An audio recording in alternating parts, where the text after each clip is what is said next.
What's going on, everybody? Welcome back to the show. This is the Science Dispatch Podcast. I am Cameron English. That is Dr. Chuck Dinnerstein. Chuck, it's so good to see you. Thank you for waving at the camera and not using your voice for all of our audio listeners out there. Hey, the visual people deserve something here. Besides getting to look at my face. It's good to see you. Hi, Cameron. So nice to see you, too. It's good to see you, Doctor. I just so enjoy our chats. It's been a minute, but we're back. And we've got a great story. I want to say all of our stories are helpful, Chuck, but I think this one is especially helpful because it comes from someone who's a relatively new writer with a background in mathematics, talking about, in essence, how people lie with numbers. This is a writer of ours named B.J. Saylor. The article is called The Mathematics of Medical Panic, How Misused Statistics Distort Healthcare Policy. Now, that doesn't sound sexy, but I promise you it is, and we're gonna explain why. So here's his summary, Chuck, and then let's dive into some of the details. So B.J. writes, healthcare policy is increasingly justified through the language of numbers. Yet numerical precision does not guarantee sound reasoning. Some of the most damaging public health controversies, from opioid restrictions to vaccine skepticism, demonstrate how statistical misunderstandings can distort risk, fuel panic, and transform flawed interpretations into harmful policy. All right, Dr. Dinnerstein, I would venture to guess you've seen a whole bunch of this throughout your career, whether you're just thumbing through journals or in your practice. So talk a little about this. What's your take? So I thought that the article really broke down into three parts, and he was singing my song for all of them. The first, he took up the issue of numerical literacy, which is understanding just what to do with numbers. And if we are shocked by the problems with reading literacy, we would be equally, if not more, shocked by those about numeric. The last time I looked at it, which was studies from the 2015 period in time, so I don't think things have measurably improved.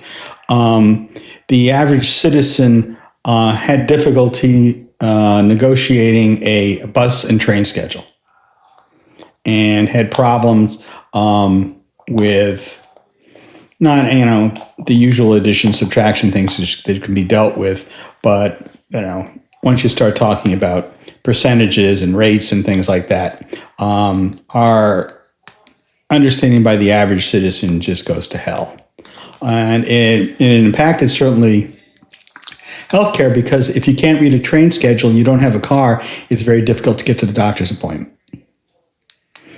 So this is really kind of basic stuff that was concerning. The second part of his article talked about understanding risk. And as a surgeon, that's always been a very difficult concept to convey. And it's fraught with a lot of concerns about how things are framed in the context of things, because it's the question that people are taught to ask the doctor is, how many of these operations have you done and how successful have you been? And in general, we quote them some general numbers, and they seem to be satisfied. So, if you tell them, 1 or 2% of my patients have a problem, that seems to be a small number, so that's good. Versus, 98% of my patients do well. That's an even bigger number. So which way do you want to discuss things? And you can choose. And these kind of choices about whether the number is large or the number is small, we see play out when we start talking about policy, which is the third section he talked about. I think one of the problems with numbers is that there's a halo around it from grade school math, where 1 + 1 is 2. That's an absolute. And so when we talk about numbers, we tend to believe that those numbers are factual, and we don't have the context around it to discuss. It's a really good point. And there's an example. I was just dealing with this on X the other day. One of the things we've been doing on X with our organization is we follow people that post nonsense, and then we comment in their threads. And this is one of the things that has been happening. For example, there's this fellow who I won't name because I don't want people to go go follow him. Very prominent, huge following, posting lots of links to studies claiming that wearing sunscreen is associated with an increased risk of skin cancer, which is just bananas. If you understand the mechanism of how sunscreen works, it doesn't make any sense. And when you go read the papers, indeed, all of the papers say, even if they do find an association, the explanation invariably is something like, well, people with skin cancer tend to wear more sunscreen because they recognize that they're already in trouble, right? Or correct, right? Or well, yes. Like in other words, the risk is elevated for them already, so they're taking more protective steps. Or people don't wear enough sunscreen, or they don't reapply it enough. There's very simple explanations. But when you throw a bunch of fancy numbers at people, so for example, in this thread we commented on, he says, invasive melanoma, 292% increase. Melanoma in situ, 258% increase, and on, right? Basal cell carcinoma. So you put out the names of these diseases, you put a big 3-digit number next to them. Now, to his credit, he puts the sources, which we were able to go read. And when you read like one of the meta-analyses, you just read it and it says, direct quote, no significant overall association between the risk of melanoma and non-melanoma skin cancers and use of sunscreen, right? So right there in the very source, it's saying there's no there there. But you can put big numbers that are technically in the paper, and you rely on people's ignorance to interpret the results truthfully in there, which I find, frankly, just right. That gets back to that numeral literacy thing. One of the great ways to fool people is absolute versus relative numbers. So your 300% is 3 people because the absolute number was 1 to begin with, and now it's risen to 3. So anybody that saw 3 would say, interesting, next slide. But 300%, that's a big number. It must mean something. And that's why the number by itself has very little meaning, even though it has that halo around it. It's when you put the absolute in that instance in that you begin to see that 300% really has no real clinical meaning when it comes to melanoma. If we went from 1 to 3 cases in the country, it doesn't mean anything. That's just a variation on the day. And he mentions that too. He says we ignore base rates of these diseases. We've talked about this in the context of red meat and colon cancer, which has turned out to be one of our greatest hits for some reason. We always come back to that, and especially this time of year, we're talking about hot dogs and yes, God bless the hot dog. Right. Yes, the ultimate in health food. But that's a rabbit trail. I don't want to go there. But nevertheless, right, like I forget what the exact number is, but the base rate of colon cancer for the general population is obscenely low, which is good. So any kind of a very relatively small increase is going to look like a big number, and people don't know how to distinguish that. And it happens again and again across journals. Talk about that if you would. Well, I don't know how you resolve that problem. I mean, if people can't read a bus schedule, we're really asking a great deal more from them, I think, than is possible given our current educational system. So I think it's behooving to science journalists to try and find some way to make that context clearer. And I don't fault the journals for the way they present things, because if you actually, as you point out from your citation, if you actually read the article, it makes all the points. It gives you absolutes. It will give you relatives. It will come to some conclusion. It doesn't have all the histrionics associated with social media and other forms of PR. But now that we are starting to score journals on how many people look at them, the PR people that push the articles will oftentimes pick out that one little nugget, or they will just flex the article in one direction or another to try and capture an audience. Massive increases in melanoma is something that a science writer can take and run with if they're not paying attention to what's actually being said. And the thing about this is that it harms people. We're not talking, and he makes this point in the article. These aren't just wonky policy debates or, philosophical seminars where we're, debating abstractions. If you tell people in the middle of summer that sunscreen is going to increase their risk of skin cancer, there's a very real possibility that they're going to go sit in the sun with no sunscreen, or they're going to send their kids out with none, or they're going to use some useless alternative. So paradoxically, you're increasing their risk. He gives the example of opioids as well, right? When you collapse all the categories of people that use opioids, whether they're recovering addicts, whether they're chronic pain patients, whether they have terminal cancer, you collapse all these people in, you go, there's too many people using too many opioids. That actually causes real suffering. And the examples go on. He gives vaccines. I'm sure, going back to your experience as a surgeon, you could talk about that too. I mean, people's lives are on the line here. Right. It's interesting that we talk about, in his third section, he begins to talk about policy. And, I think that's where we get into a heightened view of what we've been talking about. So I had this quote. It's one of my favorite quotes about this. It's by a guy named Paul Brodner, who was a writer and science communicator for the New Yorker magazine. And he brought all of the problems with asbestos and mesothelioma to the public's attention back in the 70s and 80s. And his line was this: statistics are human beings with the tears wiped off. And I think that captures the real problem that BJ talks about in terms of policy, is that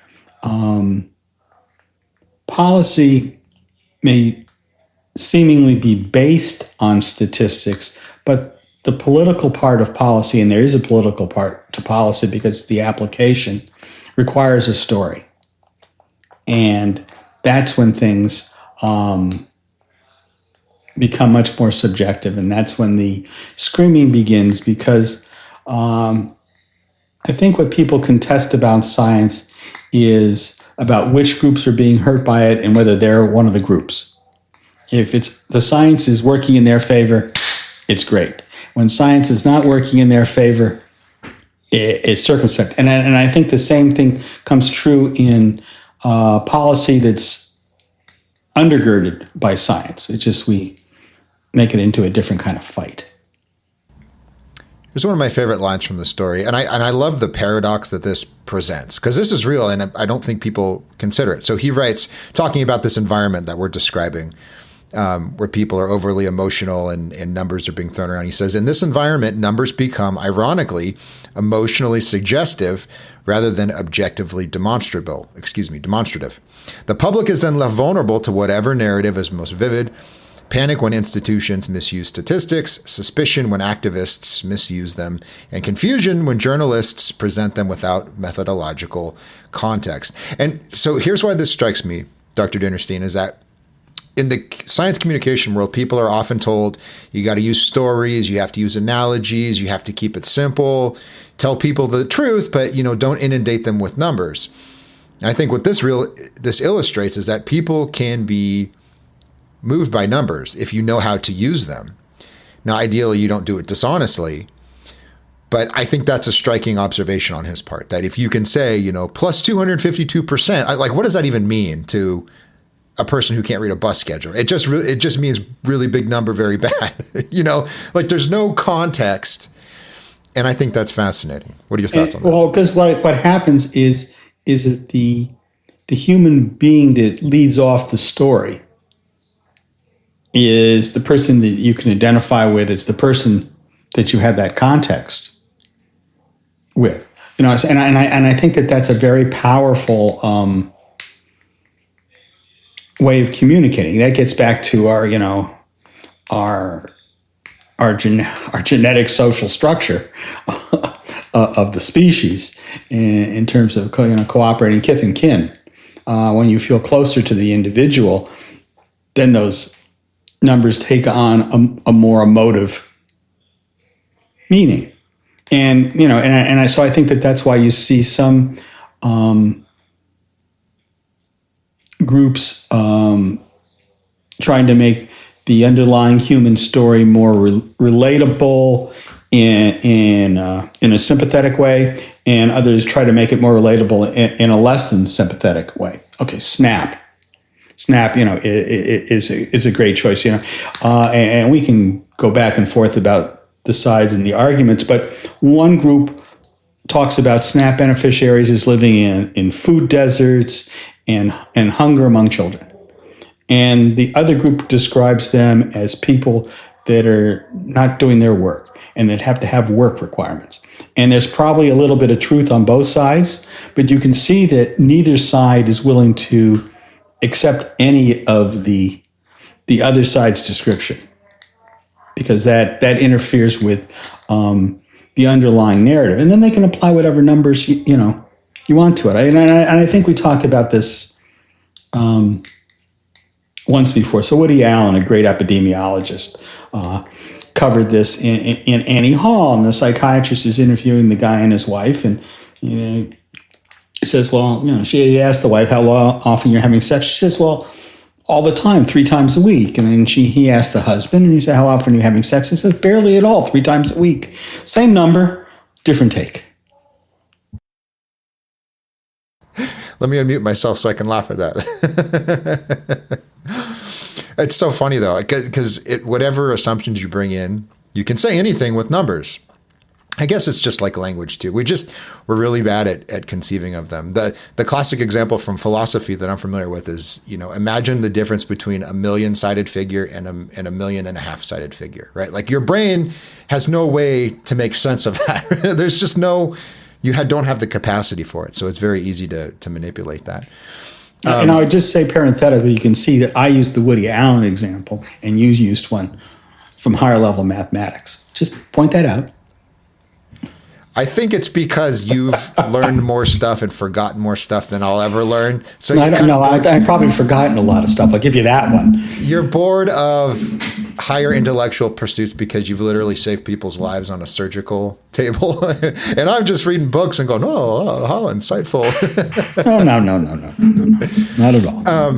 In any case, they both illustrate the same point, that people are bad with numbers and hucksters will manipulate that. As we wrap up here, I want to recommend a book because you mentioned science journalism, which is my background. I read a book years ago. It's called How to Not Be Wrong, The Power of Mathematical Thinking. That's by a mathematician named Jordan Ellenberg. I learned so much from that book about how you don't even have to know that much math because he's a good writer. But he just outlines some basic concepts like statistical significance. What's a p-value?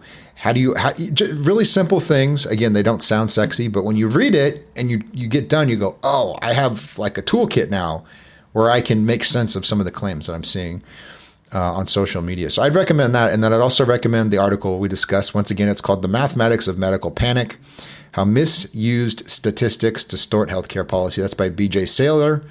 It's at ACSH. Check out the article. You can sign up for our newsletter there. Just click the subscribe tab, punch in your email. We'll send you these articles. The ones you read are usually the ones we talk about. We're on X at ACSH.org. We're on Instagram, ACSH Science on Instagram. If you like our work, click the donate button on our website. Give us $5. It goes a long way. Helps us keep the lights on. It helps us keep thoughtful experts like Chuck around so they can share their insights with us. And with that, we will see you next time. Thank you so much.